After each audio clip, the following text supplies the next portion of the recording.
Welcome to Viking Basketball with Tyler Geving. As we take a look at the Vikings, they're midway through their preseason schedule. Portland State right now 3-4 on the season.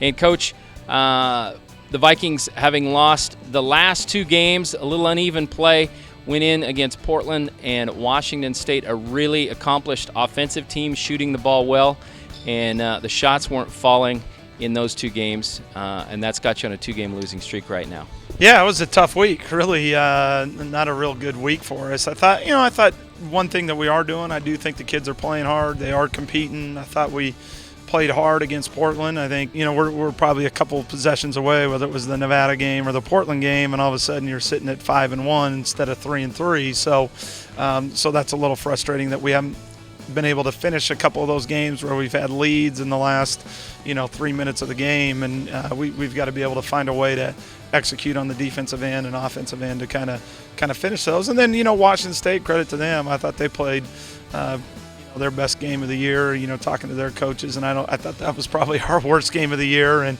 but I think that happens sometimes when you play Pac-12s, and unfortunately, but we've got to learn from it, get better. We hopefully have a good week of practice ahead of us and get ready for SIU Edwardsville. Okay, you mentioned SIU Edwardsville coming up.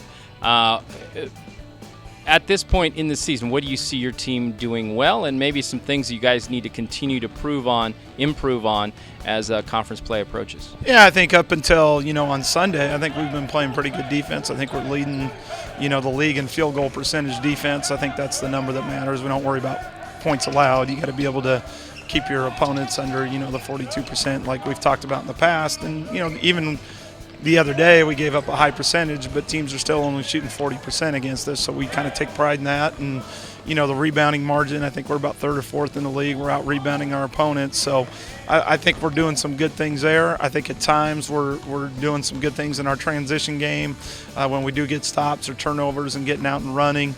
Yeah, I think right now we've got to clean up our turnovers. We're having way too many unforced ones. So we've got to clean up 3 or 4 possessions in a game, and that could be the difference in those 1 or 2 point games that we lost. So I think that's kind of going to be a point of emphasis this week, is clean up our turnovers. Okay, you mentioned SIU Edwardsville, and that is the opponent this Saturday. Team you played the last 2 years in a row, beat them twice in close games. In the offseason, they changed coach. They've started out just 1-7 this year, but the difference is you now have to go there and play them. What do you see from that team? I know they've played an extremely tough schedule, so you can't always look at their record and say, oh, they're 1-7, this is going to be an easy one. There's no easy ones in college basketball. Okay, and ironically this year on your team you have a former player from SIUE, and that being Donovan Stewart, who's given you some really good minutes at point guard. Does he have any apprehension about going back there to play? Well, the tough part is, part of the agreement with him when we got his release is that he's not able to play in this game. So, but he'll still make the trip and be a part of it, and see his family and friends back there. So, but yeah, Donovan's done a great job for us. He's given us quality backup minutes, and just really just kind of calms us down and steadies us and gets us into the right thing. So we've been happy with what he's been doing, and I think he's even got more in his tank. Okay, and then after SIUE, the Vikings will return home next week to play Cal State Northridge.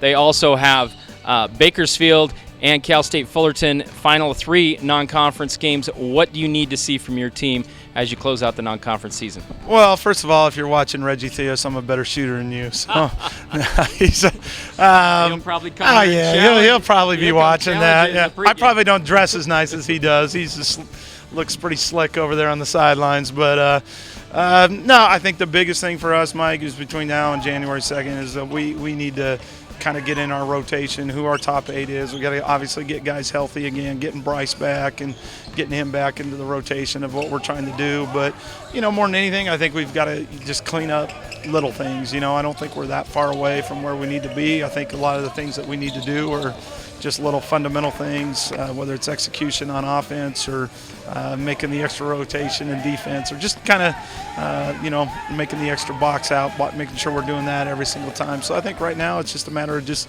cleaning things up and then trying to be clicking on all cylinders come January.